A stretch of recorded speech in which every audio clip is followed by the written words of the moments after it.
Olá! Hoje a gente vai mergulhar num tema que, para quem tem gato em casa, sabe que pode ser complicado. Estamos falando de cortar as unhas do felino e a gente está com um guia aqui que propõe uma mudança de filosofia, sabe? Não é só uma técnica, é um jeito novo de olhar para essa tarefa, focando totalmente no bem-estar do bicho. É uma ótima forma de colocar. A abordagem que vamos analisar hoje abandona completamente a ideia de força. Em vez disso, a gente constrói uma parceria que é baseada em reforço positivo. O objetivo não é só fazer o procedimento no gato, é criar as condições para que ele nos permita fazer. É sutil, mas, nossa, muda tudo. E o guia já começa quebrando uma crença, né? Com uma pergunta que é essencial. A gente precisa sempre cortar as unhas de um gato? E a resposta que ele dá é um surpreendente nem sempre. Isso já me deixou bem curiosa. Pois é, porque a gente tem que lembrar que as unhas são, antes de tudo, ferramentas super importantes para eles. Usam para se defender, para escalar, para se esticar e para arranhar nos arranhadores, que é um comportamento vital para a saúde deles, tanto física quanto mental. Certo. Então, para um gato que vive só dentro de casa com arranhador e tudo, talvez nem precise mexer. Exato. Às vezes as unhas se mantêm num comprimento bom sem a gente precisar intervir. Ok, então o corte não é uma regra. Mas quando ele se justifica? O guia aponta que a necessidade surge da nossa convivência com eles. Exatamente.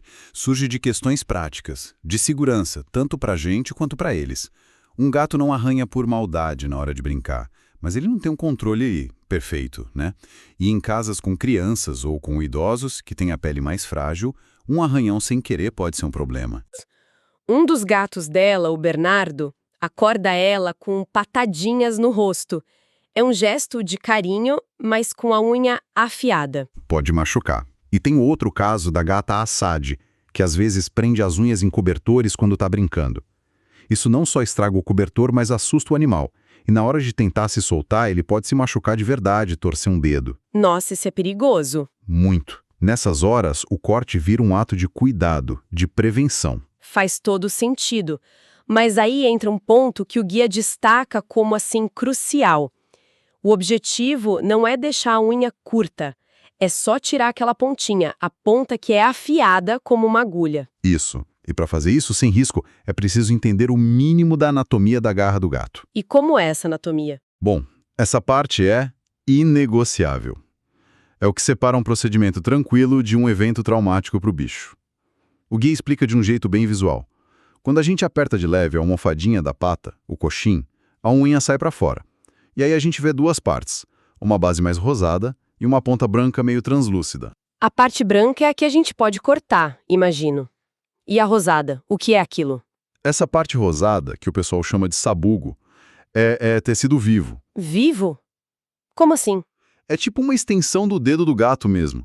É cheia de vasos sanguíneos e de nervos. Meu Deus! Cortar ali é o equivalente a, sei lá, cortar a ponta do nosso próprio dedo.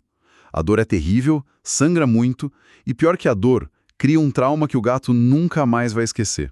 Ele vai associar o cortador, a pessoa, tudo a uma dor horrível. Isso me leva a uma dúvida. E nos gatos que têm a unha escura, preta, que não dá pra ver essa parte rosa, como a gente faz? Ótima pergunta. É um desafio mesmo. Nesses casos, a recomendação é ser ultraconservador. A regra é, na dúvida, corte menos do que você acha que deve. A sugestão é aparar só a pontinha mais fina, bem onde a unha começa a curvar para baixo. É muito melhor cortar um pouquinho a cada semana do que arriscar um corte fundo. Entendi. Segurança em primeiro lugar. Sabendo disso, a gente chega na questão principal. Como fazer isso sem que o gato fuja só de ver o cortador? A fonte é bem clara, né? Nada de emboscada, nada de enrolar em toalha. Exato. Nada de segurar à força, porque tudo isso parte da coerção. O gato é dominado e a experiência, mesmo que não doa, é de medo extremo. E isso vira uma bola de neve. Cada vez fica mais difícil, aí precisa de mais força, o que gera mais trauma.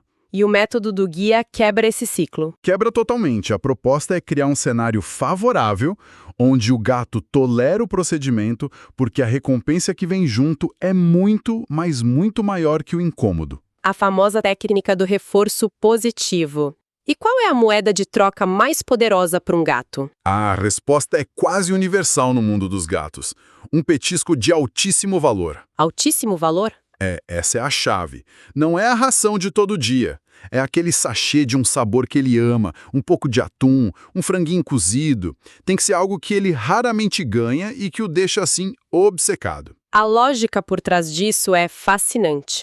O guia deixa claro que a gente não vai fazer o gato amar ter a unha cortada. Ele sempre vai achar meio esquisito. Provavelmente. A ideia é que a recompensa seja tão boa que o cérebro dele faz a conta e conclui: ok, não gosto que mexam na minha pata, mas o pagamento por isso é tão bom que vale a pena aguentar. É exatamente essa a troca. É um acordo. Mas e se o gato não for muito fã de comida? Tem esses casos, né? Verdade. Embora a fonte foque muito no petisco, o princípio pode ser adaptado. O reforço tem que ser algo que o gato valorize demais. Para alguns pode ser uma sessão de escovação, uma brincadeira com a varinha de penas que ele adora. O importante é a gente conhecer o animal. E ter a ferramenta certa. A fonte insiste num cortador específico para gatos. Aquele tipo tesoura, sabe? Porque o cortador de humanos pode esmagar a unha e isso é desconfortável para eles. Com certeza. E todo esse processo de condicionamento, de entender o bicho, de ter paciência, exige uma mentalidade bem específica. É preciso ser observador, estratégico e empático, acima de tudo. Sabe que isso me lembra uma coisa? Aquela percepção, quase um estereótipo, né? De que pessoas que preferem gatos tendem a ser mais criativas, inteligentes, talvez um pouco mais introspectivas. Sim, um perfil que gosta de decifrar as coisas, que não se contenta com uma resposta fácil. Isso. E que entende que os melhores resultados vêm da preparação, da consistência, não da força bruta. Uma abordagem que valoriza a estratégia. Exatamente o perfil. O que, pensando bem, se encaixa perfeitamente com a mentalidade de quem está se preparando para grandes provas, né? Vestibular, concursos públicos, OAB, residência médica. No fim, é tudo sobre ter um método, entender o desafio e usar as ferramentas certas com consistência. Se você é estudante e se identifica com essa necessidade de uma preparação inteligente, entre agora em medicoub.com.br, baixa o app e aproveita o maior banco de questões do Brasil, com provas anteriores de todas as instituições, questões comentadas, resumos práticos, aulas completas e flashcards prontos para revisar onde e quando quiser. E essa conexão com os estudos é perfeita porque, assim como ninguém vai para uma prova importante sem estudar, a parte mais crítica do corte de unhas é justamente a preparação. Não dá para pular direto para o evento principal. Perfeito! A construção da confiança é a base de tudo. E a fonte detalha esse processo de um jeito muito claro. A primeira regra é: o treino não começa com o cortador de unhas. Aliás, nos primeiros dias, o cortador nem aparece. O primeiro passo é o que o guia chama de criar o ritual. Você escolhe um lugar calmo, o sofá, a cama, chama o gato e assim que ele chega, você oferece o petisco de altíssimo valor. Ele come em paz e pronto, acabou, só isso. E aí você repete esse ritual, no mesmo lugar, por vários dias. O objetivo aqui é criar uma associação positiva muito forte na cabeça do gato, né? Aquele lugar com aquela pessoa significa a melhor coisa do mundo. Exato. Mas como saber a hora de avançar? O próprio gato vai te dizer. Quando em vez de você chamar, ele já começar a ir para o local esperando pelo ritual, pronto, a associação foi criada. Aí é o sinal verde para o próximo passo, que é, enquanto ele está lá super focado no petisco, você começa a tocar de leve nas patas dele. Não é segurar, não é prender. É um toque, um carinho. E aqui a paciência deve ser fundamental, principalmente com um gato que já teve algum trauma. Sem dúvida. O guia fala muito sobre isso. O gato precisa ficar ali porque ele quer. Ele não pode se sentir encurralado. A escolha tem que ser dele, porque o prazer de comer é maior que o incômodo do toque. Se ele recuar a pata, tentar sair, é sinal que a gente foi rápido demais. Aí volta um passo. Ok, então o gato já aceita os toques na pata e aí vem o momento da verdade, o primeiro corte. Como é que se faz? Com a menor ambição do mundo. O objetivo no primeiro dia é cortar uma única unha, só uma. Enquanto ele está distraído comendo, você faz um clique rápido e preciso. E aí, o mais importante, observar a reação dele. E o que seria um sinal de sucesso? O sucesso é a indiferença. Se depois do clique o gato continuar comendo como se nada tivesse acontecido, Missão cumprida, a recompensa foi forte o suficiente. E a partir daí, a progressão é lenta. O guia sugere: hoje você corta uma, amanhã, se tudo der certo, corta mais uma ou duas. Uau, é um processo bem iterativo. É quase uma conversa, né? Cada ação é uma pergunta e a reação do gato é a resposta que diz se a gente pode ir em frente ou não. Exatamente. É sobre ler os sinais. Uma orelha que vira para trás, um rabo que começa a balançar mais forte, uma tensão no corpo. Tudo isso é sinal de que o limite de conforto está chegando. Ignorar isso é quebrar confiança. É uma análise muito detalhada, que quebra um problema que parece enorme em passinhos gerenciáveis. E olha, se esse tipo de abordagem mais a fundo ajuda a entender melhor os mais variados assuntos, este é um ótimo momento para apoiar o nosso trabalho. Curtir e se inscrever ajuda muito para que mais pessoas encontrem este conteúdo. Com essa consistência toda no treinamento, o guia afirma que o objetivo final é totalmente alcançável: chegar ao ponto de cortar todas as unhas de uma vez só. Sim, a autora usa o gato Bernardo como o caso de sucesso.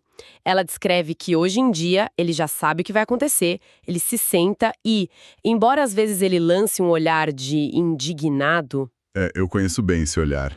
ele tolera o processo com calma, porque ele sabe que a recompensa espetacular vem logo depois. É uma mistura de estou profundamente ofendido com é melhor que esse sachê seja o de salmão. Mas o ponto é que a previsibilidade e a ausência de medo tornam um ritual aceitável para ele. O princípio nunca muda. A força está fora de questão. E o guia é muito claro sobre o que não fazer. A principal proibição é a emboscada durante o sono. A analogia que ele usa é poderosa. Imagina estar dormindo e alguém te acordar, te segurando com força para cortar suas unhas. O pânico seria instantâneo. Seria apavorante. Destruiria qualquer confiança. Você passaria a associar a pessoa e até o ato de dormir a algo perigoso. É o oposto de tudo que a gente falou.